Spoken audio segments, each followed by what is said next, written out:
so ngawenzela ukudla ngagaya iphilisi lithize lelo philisi kwamele ukuthi yena likhiphe ingane kuphela kwangamele Ukubuza ukuthi ngicela ngicela ngizokuyena ukuthi ukhulume. So lelo philisi lelo mama kwakumele ukuthi yena phume ingane kuphela. Lokunye uthi ugule ulala esibhedlela kwangasiyona inhloso leyo. Ngiyakuthemisa ngisami. Inhloso yami kuphela ukuthi nje kuphela phume ingane. ukubuza something kwena. Wawenziswa yini yonke lento owayenza kumina? Ebuhlungu kangaka ukuthi ubulala ingane engenzanga lutho.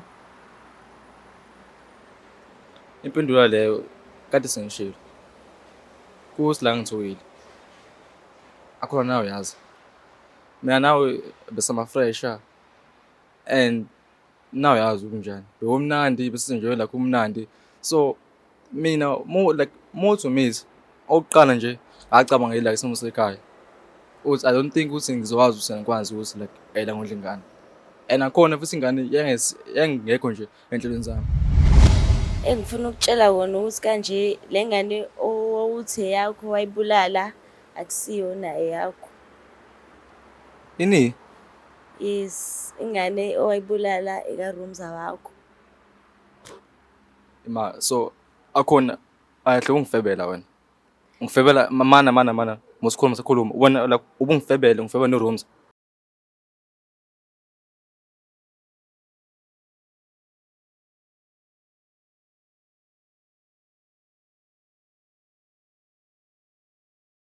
Mbukele Black Life TV ngicela ukwamukela uhlelweni lapho sithi khona bodla ebese uthola usizo. Njengamanje ngikuphathele episode entsha. Cela uhlale phansi lapho ubuke udaba kusuke eqaleni luzo liyophela. Cela samukele ubhuti osivakashele namhlanje osufisa ukuzosebenzisa lona leli thuba leli lokuthi abhodle. Sabona bhuti ambunjani?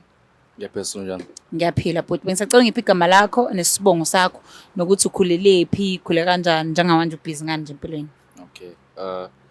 Sisi igama lami nguKheselo ngwaKambanje.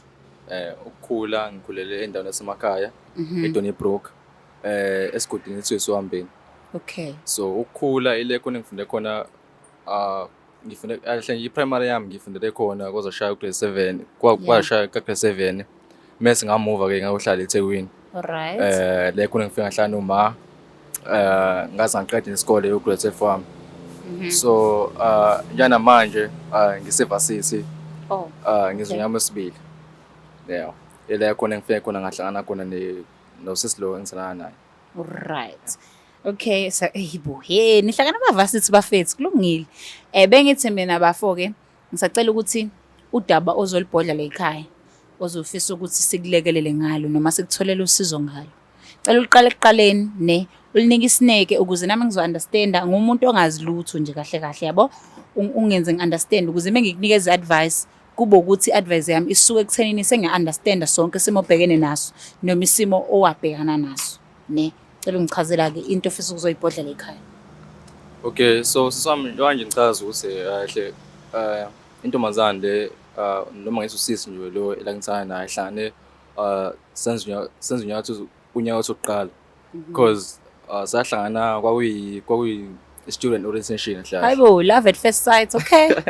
Yeah, ngasho ukuthi la into kanjalo. But sahlangana nje kwa student orientation la khona esahlangana sashintsha ama numbers sasandana kwa right sahlahla. Yeah. Then sasiyo recess sahlahla kwakuJune and then angitshena tsena la ukhulele. Oh, Owayinto ngempela yangithusa at the time. So ngangazi ukuthi like ngenza njani. Ngaphenika because ngacabangela into eziningi. Ngacabangela into eziningi ukuthi ekhaya ngiphuma isimo sikanjani and ukuthi nje ngisayifresher so angisafuna experience so angabe ready for ingane. So mesenzani ngazama nje indlela zami because ngahamba ngaya kwenye indawo ngasho ukuthi ngisimhlambe ingoja around khona leThekwini ingoja la khona afike khona ngathola khona like amaphilisi ngamfayela nje ngamfakela ekudleni lo engazi indoda engazi sona abafethu. engazi Okay, kulungile. and ngempela kwangekho ngathini ihamba engangimina kuyena hlahla because ingane kahle mina engathi ngangayifuni ngane. Uyena wayifuna ingane ngokwazi kwakho noma naye wengayifuni? Eqinisweni sami nje abosifika naye wangayifuni ingane isikhona ekutshela wathini wathi akayifuni ngani noma uyifuna?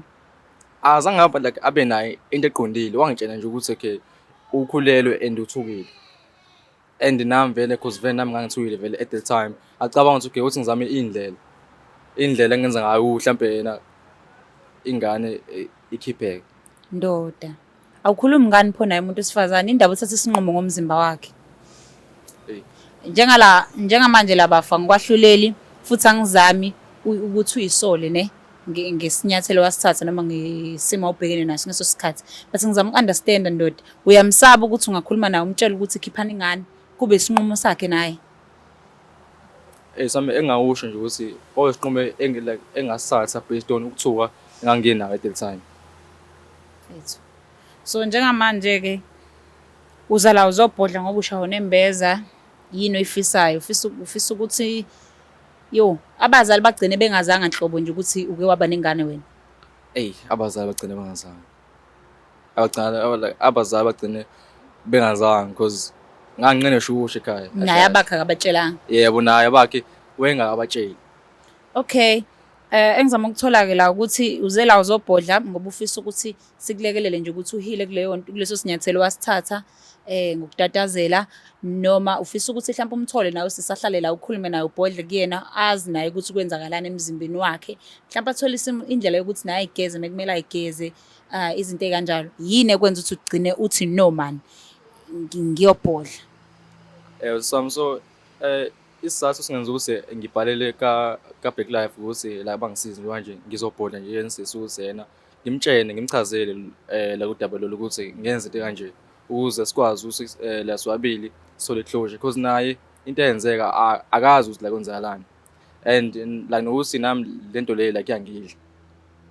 Manje kunezinto ezenzeka empilweni yami engibona ukuthi mhlambe ingoba ngenza into kanje. Okay. So mina ekhaya singikhulele like emndenini la ukholwa kakhulu. Alright. So into kanje mezenzeka ngeke ngizibuye nangelinye ilisi mhlambe okay mhlambe ilisi isizathu. Okay. Nakhona because like indlela akhuluma ngayo umuntu ngathini engamthemba uthembele kakhulu, and angathi noma plan ama long term plan for us for like relationship yethu. So kuthi yena ngizima ukuthi yena nami ngikwazi ukuthi ngimthembise isithembiso yena ngithembisa zona, ngiqhubeke ngimbheke every day imihlangana whether it's a campus or mhlawumbe msizihlangane nje esikhathi sethu. Kunzima ukuthi ngispend at isikhathi because ngicabanga okay umzima engimkhosi ebona impilo yakhe because ngempela waspend isikhathi a month esibhedlela wacishe wafa due to lento le like yenzeka. So kusena ngizoxolisa nokuthi ngimbele nje la udaba nokuthi sizame ukuthola indlela ukuthi siqhubeke ne-relationship yethu if ukuthi nidecide ukuhlala. Okay bhuti wami, no ngiyakuzwa mfethu, akulungile.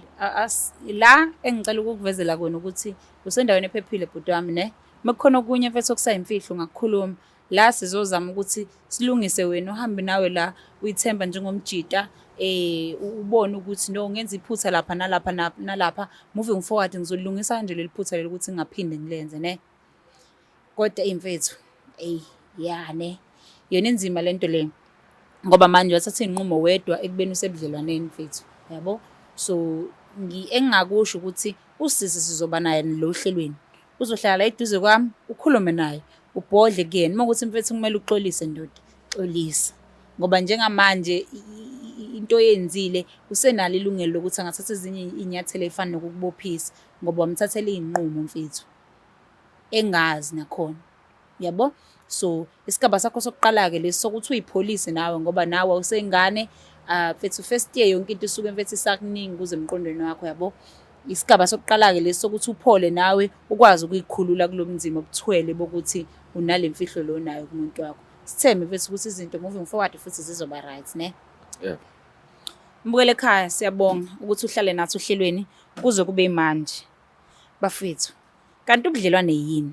Ubudlelwane akuyona yini indawo yokuthi nibambisane nibonisane ngezinto noma seninenkinga? Akukona yini ukuthi mase nigaxele nobabili nomuntu wakho nihlale phansi nikhuluma into moving forward nilungise? Ngoba ku wrong bafethu ukuthathela umuntu inqumo ngomzimba wakhe. Lokho ngeke sikubalekele. Yesu ubhuti usenathi la kumele simlekelele ukuthi abe right, kodwa singakubalekeli futhi nokuthi u wrong. Mbukele ekhaya, ungalenzi iphutha lokuthathela umuntu wesifazane isinqumo unalo ilungelo lokukubopha ngokuthi umthathele isinqumo ngomzimba wakhe. Akukona okokuqala sibhekana necase kanje, kodwa sithemba ukuthi lapha ekhaya uzogwema ukuthi siphinde sibe nama-cases akanje la kumele khona sibhekane nomuntu wesifazane atshelwe emehlweni ukuthi ngakukhiphisa ingane yakho ungazi. Kulungile-ke asehluleli, silekelela ukuthi kiwe phambili impilo ingamndawonye. Cela sithi qunga sey'tolo mase sibuya sobuye sekhona usisi wami ubhuti wami akhulume naye yena baxathulisane sibone ukuthi siya kephi, silungisa kephi, konakele kephi kangakanani. Cela nawe uhlale nathi ungayindawo, ucommente, ulike, usubscribe. Ngiyabonga kakhulu mina.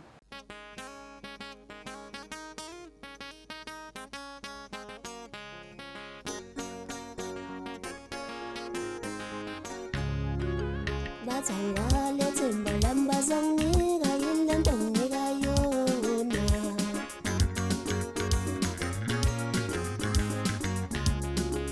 Bathangale themba lambazangira yile ntombi kayona.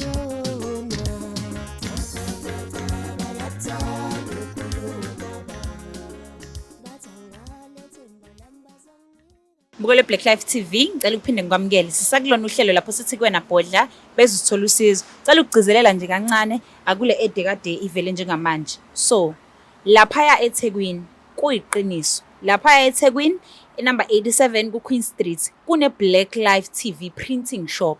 Lapho uyakwazi ukufika uprinte iskipa sakho ngalendlela ofuna ngayo, uyakwazi ukuthi uprinte ama-hood wenani noma ngabe yini ufisa ukuyiprint lesa store isona sokusiza na kanjani.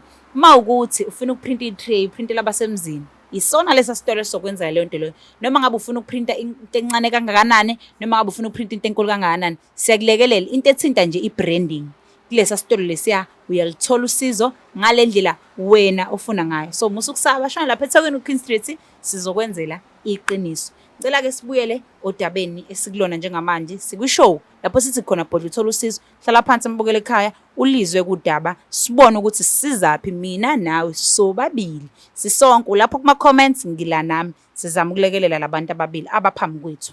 Cela njengamanje siqale kodwa ngokuthi samukele usisi osanda kufika. Siswami njani? Ngiyaphila njani sisi? Ngiyaphila bakithi. Ngisacela ngiphi igama lakho nesibongo? Igama lami ku-Akhona Isibongo kaZuma, ngiqhamuka eMlazi. Ngiyajabula ukuthi ngikwazi mama. Ubhuti lohleli la uyamazi? Yebo ngiyamazi. Okay. Angisacela ukuthi uma uphindlebe kubhuti kunento afisa ukukhiphela yona ayivalele ngaphakathi. Singasho sithi i-secret emidlayo kodwa yabo. So ngicela umnikeze ithuba nje lokuthi akhulume nawe, umlalele, sibone ukuthi suka lapho sibhekaphi. Bhuti wami, usungakhuluma naye. Mama phela. Ngiyaphila njani? Ngiyaphela nami. So ngicela ukuthi noma yini le engizosho namhlanje njengamanje la kwena. Ngabe sisasu isihlukana kodwa sizama ukusikhulume sibonisana indlela. So kunemfihlo ebengiphihlele yona. Abo. So last year around June ngikathi uyi-recess wangitshela ukuthi yena la ukhulelwe. So le nto leyana ngasho ngithi like ngithusa. Njengoba nawe awuthukile ngikathi ungitshela nawe nje ngithi no uthukile. So ngase ngizama umzamo wemi ukuthi because nami angithukile and ngangisaba into eziningi. Wena uyazi mina nawe ziningi like esikhuluma ngazo. But ngase ngenza umzamo, ngathola indawo kunendawo nje lapha eThekwini engoja hlahle engaso khona amaphilisi ngawenzela ukudla. Uyazi na ukuthi yena ngiyathanda ukuthi ngikuphekele. So ngawenzela ukudla ngagaya iphilisi lithize.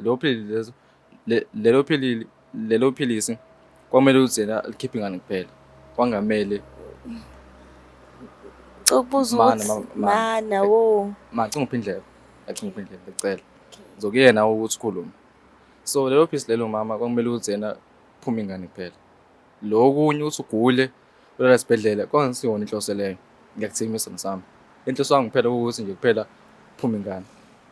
So yilo ongilethela namhlanje ukuthi ngizokutshela ukuthi le nto leya iyangidla namhlanje and mengikuzwa nsuku zonke ukhuluma la magama lo siwakhuluma ukuthi okay ufuna nawe ila into yethu iqhubeke even after ivasisi. Le nto like ngithinta then nami khona izinto ezenza empilweni yami ngibona ukuthi mhlambe ngoba ile nto le engayenza because phela mina njengamanje ngimbulala based on le nto le engayenza. So ngifuna ngathi yena ngumbulali nanokuthi yena angiphathe kahle because ngifuna ngathi yena ngifihlele into. So ukuthi ngibefuna ukutshela lo namhlanje and ngicela kuwena ukuthi yena ngicela ungixolele. Uma ukuthi uzokwazi uthola indlela or isikhathi lezongixolela. Ukubuza something kuwena. Wawenziswa yini yonke lento owayenza kumina? Ebuhlungu kangaka ukuthi ubulala ingane engenzanga lutho. Impendulo leyo kade sengishilo. Kuthi la ngithuwile. Akhona nawe yazi. Mina nawe besama fresher and nawe yazi ukunjani. Bekumnandi besenjoy like umnandi. So mina more to me oqala nje acabanga la isimo sekhaya. Uthi I don't think ukuthi ngizokwazi usengikwazi ukuthi like ayila ngodla ingane. And akhona futhi ingane yangekho nje enhlelweni zami. Especially first day yangekho la enhlelweni zami. Kuningi la ecabanga. Kodwa engacabanga kakhulu okubaleka kakhulu esikhathi sokuthi ngangizicabanga ukuthi ngiswabile. Imphumela eyavela after lo ukuthi when la sibedlela. Ikona ke engangaplananga. Nanto enza manje impilo yami. Cha sonke lesikhathi ngiqiqe ibhedlela wena uyazi ukuthi wena lo wenza impilo yami ukuthi ibe nje. Ekhaya ba-worried ngami futhi ngisaba ngisho ukubatshela ukuthi kwenzakalani ngoba ngangitshela ukuthi kuphuphuma isisu kanti wena uyazi ukuthi wena wonke lo wenza ukuthi kube nje.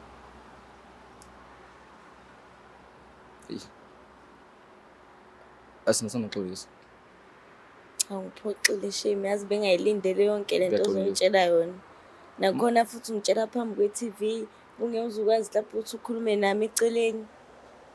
Ukuthi lento engibonile ukuthi mhlambe kade ngibheka ukuthi if sikhuluma siwabili endlini bese ngesikwazi ukuthi siswane nokuthi mhlambe sikwazi ukuthi nawe ubuzama usulu ungena emlomeni manje ngithi ngiyakhuluma ulungena emlomeni manje ulungiphazamisa njengoba nje kade uqala wenza nje manje. And futhi mangafuna manje like le ndaba leni manje ukuthi manje na sesiyalwa and asafiki esixazululeni because gcineni kumele sifike esixazululeni. Uma ukuthi ngempela uzimisele ukuthi into oyizwe ugcine iphesa ngendlela le wena ohlezi ukhuluma ngayo uthi la into yami nawe ibe long term. Bengicela ukuthi nesizame ungcono ukuthi la sisixazulule because le ukuthi manje sile back and forth ngiyayisendawo. Ngiyazi ukuthi Okay, njengamanje bhuti wami ngicela ungamkhethela ukuthi react kanjani towards into omtshela yona. Awunalo ilungelo lokuthi umtshele ukuthi adinwe kanjani noma aphatheke kanjani. Right? Siya-understandana kuloko. yebo. Siswami ubhuti useshilo ke lokho akushilo and wangivezela nawe ukuthi abazali awukazi ubatshele ngisho ukubatshela ukuthi waba nesimo esikanje. Odokotela emva kokuthi ulahlekelwe umntwana kwala khona uhlelo le-attendayo le-counselling ukuthi uphole kwenzakalani after ukulahlekelwa ingane. Alikho ihlelo engalihambe before like into eyenzeka mina ngangitshela ukuthi mhlambe cause vele igazi lami alikho right. So ngangitshela ukuthi mhlambe iyona into eyenza ukuthi ingane ingahlali isikhathi eside esiswini sami. Manje mina iyangithusa lento ukuthi kanje uyena ongifakela ushave. Kufanele ukuthi ongifakela ushave Yeah. yazi nje angizazi nokuthi ngithini ngiphoxekile. Since sizokhiphelana iy'mfihlo lapha kwe-TV nami vele khona into engidlayo ngaphakathi engifisa ukuthi ngitshele yona. Okay, no ngila khuluma Okay, siswami ngicela ukukhulula kona ukuthi njengoba usohlelweni la kuthiwa umuntu akabhodla athola usizo khona nawe uvumelekile ukuthi ungayiveza into ekudlayo mhlambe kuze kulobudlelwano benu ukuthi nimaqhubeka niyaphambili kube ukuthi ayisekho into esanibambile enisanokuthi menilele ucabanga ukuthi kodwa ngizomtshela kanjani yabo lento leyo. Sifisa ukuthi maniphuma la nobabili niphume nisathandana mhlasimpe senamukelile zonke izinto enizotshelana zona uma kuphoqa ukuthi kube njalo niqhubeke nithandana. Engifuna ukutshela wona ukuthi kanje le ngane owuthi eyakho wayibulala akusiyona eyakho. ini Yes, ingane owayibulala ekaRumza wakho.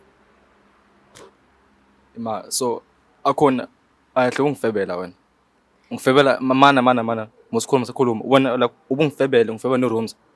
Cha. Mana ngifuna ukwazi lento le like enza kanjani? Ima ngichazeli. Uyakhumbula wena ngalesi sikhathi uthi wena uyakini ngize ngikutshela mina ukuthi ungagoduki.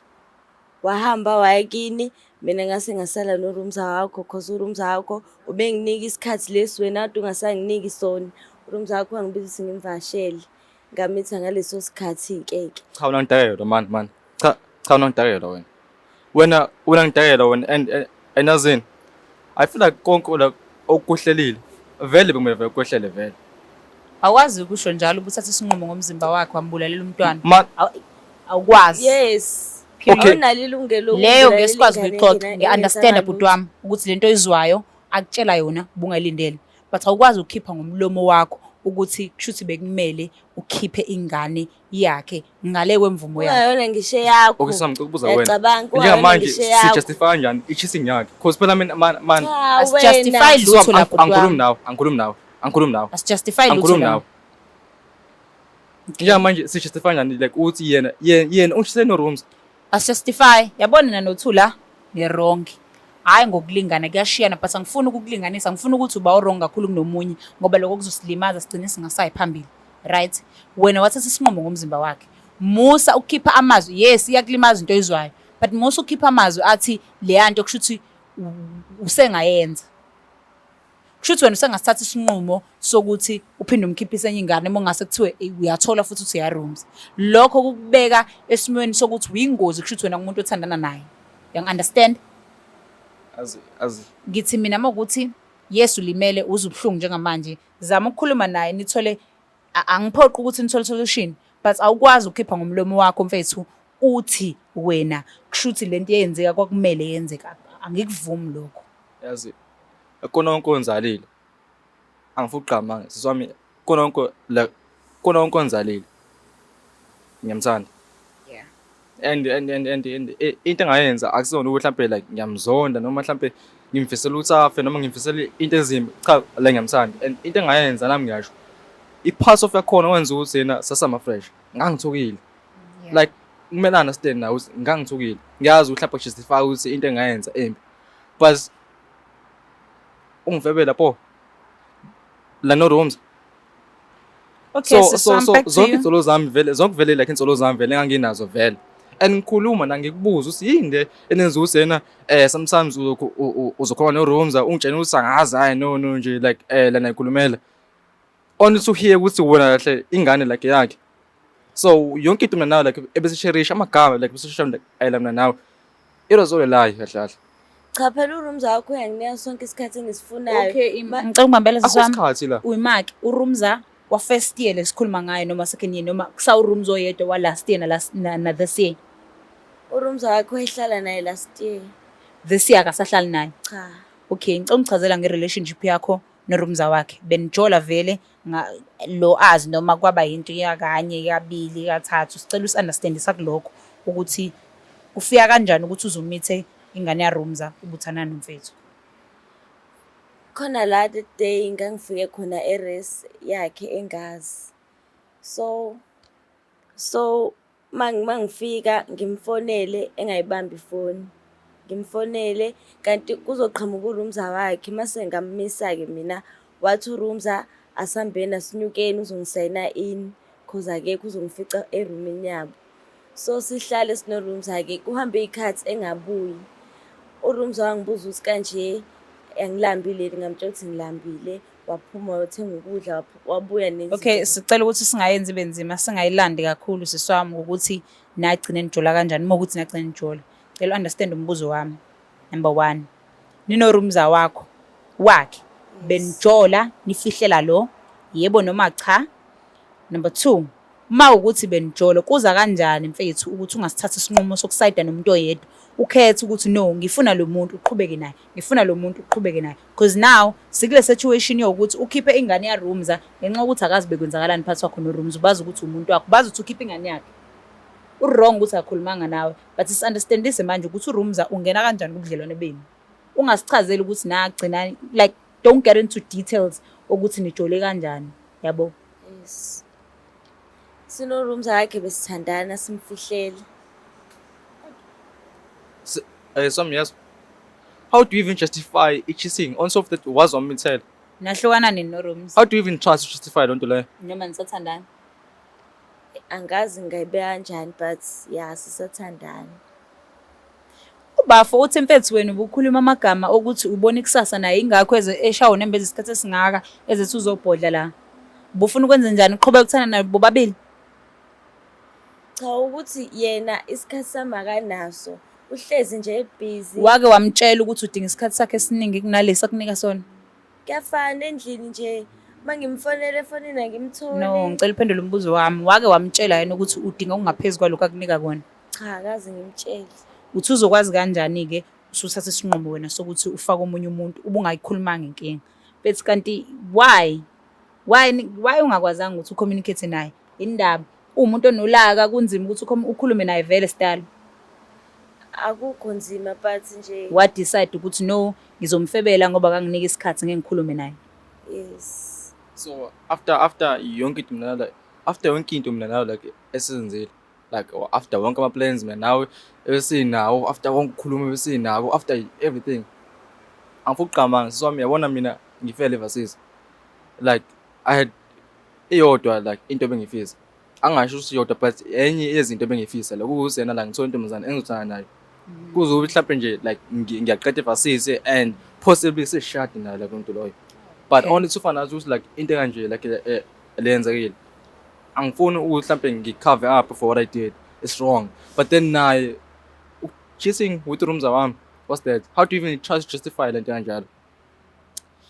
Bafethu yabo nimoshile nobabili. Akekho nje mfethu umuntu engathi ungcono kunomunye iqinise lelo. But ke bhuti wami ngibonga ukuthi nje mfethu ube nesibindi sokuthi uthi nje aside yonke into mfethu uze la uzokhuluma ne. Ukhuluma iqiniso njengoba linjalo.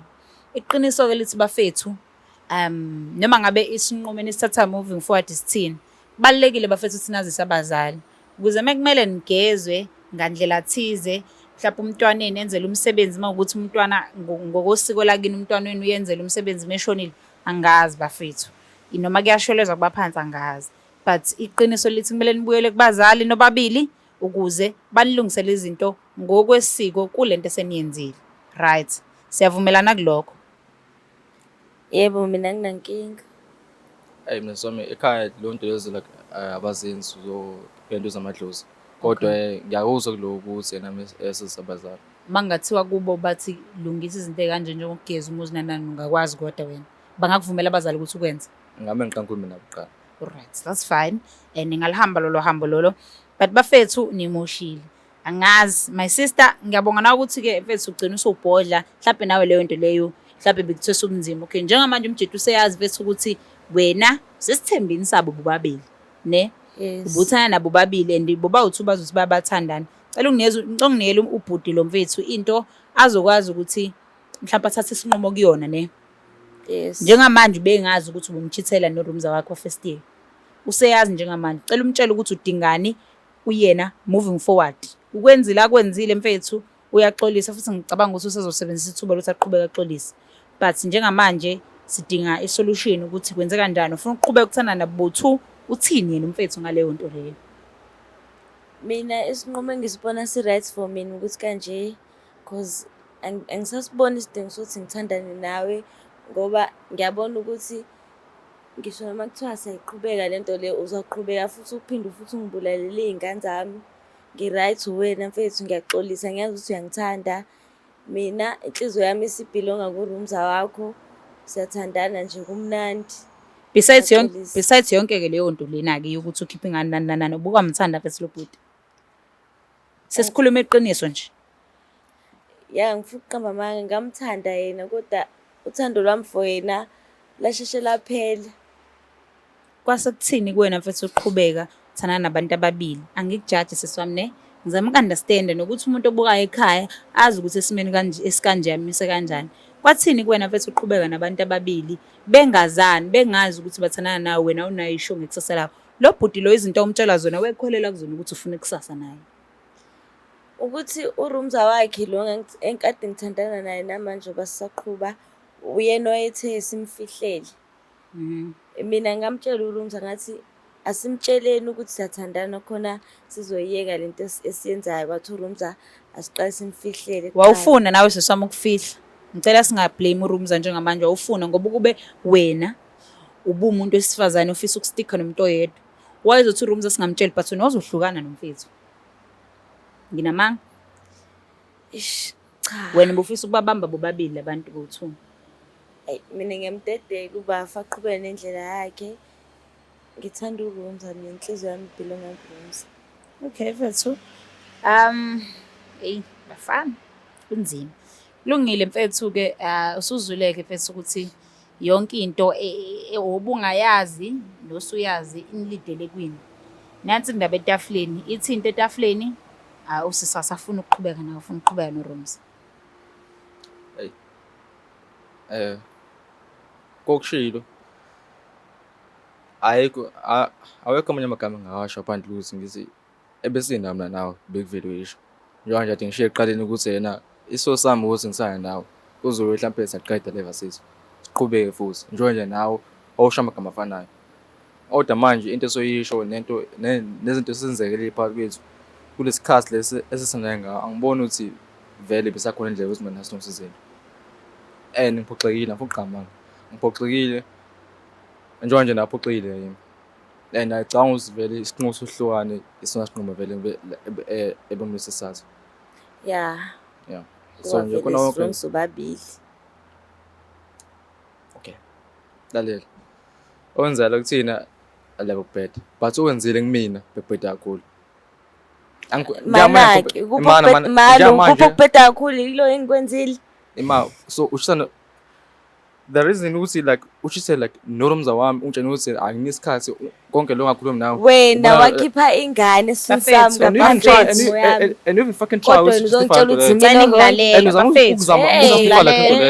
Ungasho ukuthi mina ngoba ngesikhathi ungasho nje ukuthi mina ngiro awazi ngithanda wena wena awazi ngithanda wena kusho ba uzoqhamanga phela uqhamanga futhi kahle ngokho khona amakhamera wena awazi ngithanda wena hayibo wena awazi ngithanda wena bafethu angiqondile ukulawula indlela ngayo mfethu ungilalela angiqondile ukulawula indlela endinwa ngayo ne vele lento le bafethu iqiniso lithi izohamba ihambile lokunivukela imicabango omningi ezonifikela na after la senithathile inqumo zenu nathi niyahlukana kulungile bafethu mekuyisona sinqumo nesibona sizophephisa omunye nawomunye komunye kulungile ngivumelana nani angiphikisani nani yabo but njengamanje ke ngicela ukupropose ukuthi ni-attend counseling bafethu ngokuhlukana ne my brother ulimele and ngaphezulu kulimala ufike la enento ethi iyamudla ngaphakathi iyamhlukumeza imphethe kahle incane mfethu into ephazamisa umuntu yabo incane into ephazamisa ukucabanga ngomuntu kwesinye isikhathi azothatha izinqumo eyibeka impilo yakhe engcupheni noma umunye umuntu engcupheni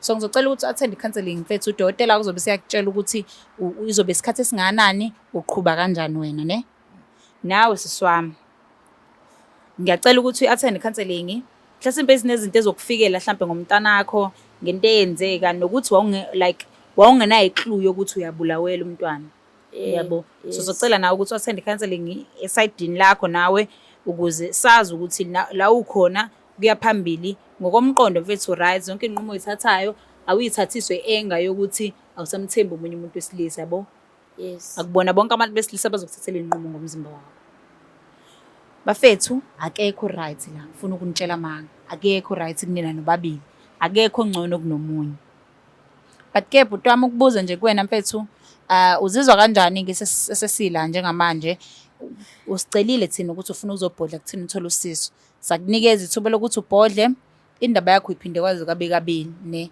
okwenza engiye ngizwe kuthiwa kuyakhila somehow ukuthi into uyikhuluma kokuqala so engifisa ukukuthola kuwena mfethu ukuthi uzizwa kanjani ke usutholile iplatform yokuthi ukhulume wamthola my sister yes izinto azihamba ngendlela obufisa ihambe ngayo but uzizwa kanjani uhappy ngathi ngokuthi sikulethele ohlelweni ukhona nosafisa sekusize ngakho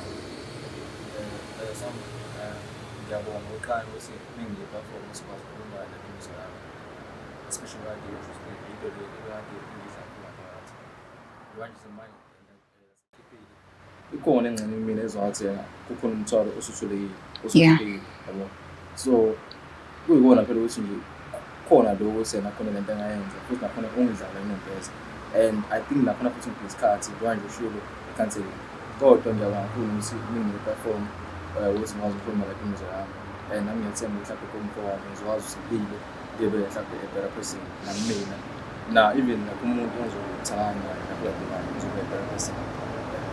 Okay bafethu sinifisela inhlanhla moving forward sisoma kukho konke sifisa ukusho Abengithanda ukukusho mfethu mina ukuthi yonke lento eyenzakalayo ngiyazi uphatheke kabi kodwa ngiyafisa ukuthi enhlizweni yakho ungixolele. Ngiyaxolisa kakhulu ukuthi kanje ngithanda ulumza wakho esikhundleni sakho. Ngiyaxolisa. Okay bafethu, ngicela ukuthi uhlalo lethu silibambe la, uhlelo lethu silibambe la. Kodwa ngicela univezela kona ukuthi uma ukuthi abazali bafethu niyasaba ukubatshela. Ilona lolu hlelo mfethu eningaletha kubona abazali benu nibabhodlele nibatshela iqiniso ukuthi kwenzakalani, naniseyingane nanisaba ukusho. Bazali banayo indlela abangasiza ngayo esimeni sokuthi mfethu waphupha imalelo yisisu. Uma ukuthi ekhaya bagcina amasiko, bakwazi ukuthi bagcine lamasiko ngaleyo ndlela leyo. Nawe bhuti wami esontweni nakhona ngikholwa ukuthi ikhona indlela ekwenziwa ngayo umuntu umeshonele umntwana. Ngoba ushilo ukuthi ubone ngathi ezinye izinto idala ukuthi kwenzeke into kanje. Yabo. Mbukele ekhaya sesihambile ke nohlelo sesifika la. Bhuti wami, sisi wami, nifisela inhlanhla abafethu moving forward. Ngiyathemba ukuthi counseling izonisiza nobabili ngendlela enifisa ukuthi nisizakale ngayo ne. Nginifisela inhlanhla mina and akekho ngcono kunomunye. Ngifisa kube khona ophuma ngazi ukuthi ungcono kunomunye la. Mase niyakudokotela nakhona ngifisa nakhona nimvezele iqiniso ukuze izokwazi ukunisiza ngendlela kumele nisize ngayo. Babukele ekhaya ngicela ukuthi ngilivale la uhlelo namhlanje. Siyabonga ukuthi uhlale nathi kuze ube manje. Cela ucommente, ulike, usubscribe. Ungakhohlwa ukuthi lapha ku87 Queen Street eThekwini kune printing shop yaka Black Life TV. Uma ukuthi ukhona izinto ofuna ukuyiprinta ungaya khona uzothola usizo nje ngokukhulu ukuphuthuma nangokusheshsha ngendlela wena ofisa ngayo. Asihlangane ke ngokuzayo. Ngiyabonga kakhulu. Black Life Traditional Pharmacy izimpande zama-Afrika. Sikulethela konke ongakudinga. Sisebenzisa imvelo kokulapha, sididiyele izimpande, kwahlanganiswa ongoti abahamba phambili kwezokulapha ngesintu. Senzela wena. Sikhona isikhafula sokubuyisa isithandwa sakho, ukuthola umsebenzi, ubuyisa umuntu wakini owaduka. Sikhona neziwasho. Sikhona isiwasho sokugeza isichitho, ube nogazi, uthandeke ebantwini, ukususa amathunzi amnyama, nokuvula izinto zakho zikale phansi abantu bakuthande. Siyabasiza noma uma unenkinga umhlume, ama-ulcer, i-cancer, i-BP, ushukela, ama-fibros, uvule nesibeletho ukuzothola abantwana. Siyabasiza nosisi ukukhuphula isitofu sibeke ku6, indoda ikuthande kakhulu izikuphi imali. Nobaba sebasiza ukuqinisa idonkipiri, umthetho uqine endlini. Wenza umuntu akathande wena wedwa, alangazelele wena wedwa futhi uphinde uvikele umkakho. Woza kithi epharmacy eBlack Life Traditional Pharmacy.